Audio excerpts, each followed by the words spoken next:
Your brand new iPhone deserves the best protection, and the iLune 3-pack screen protector plus 3-pack camera lens protector has you covered. Don't take risks with your iPhone. Click the link in the video description to shop now on Amazon. Apple's latest iPad Air model comes with a new Magic Keyboard that finally brings function keys to the table. A big win for users, but also some puzzling compromises. The new keyboard design includes physical function keys, which is great news for those who need them for productivity. However, this upgrade doesn't come without its drawbacks. For instance, the new keyboard still falls short in terms of battery life compared to its predecessor.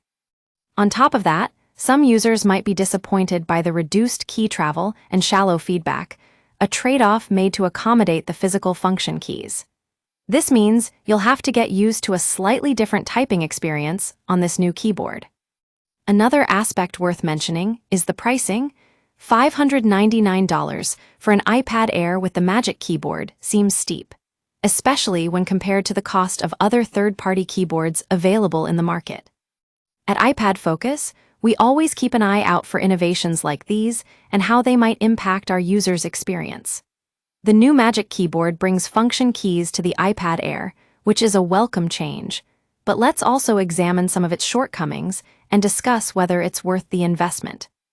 In conclusion, Apple has taken a bold step with this new Magic Keyboard by introducing physical function keys to the iPad Air.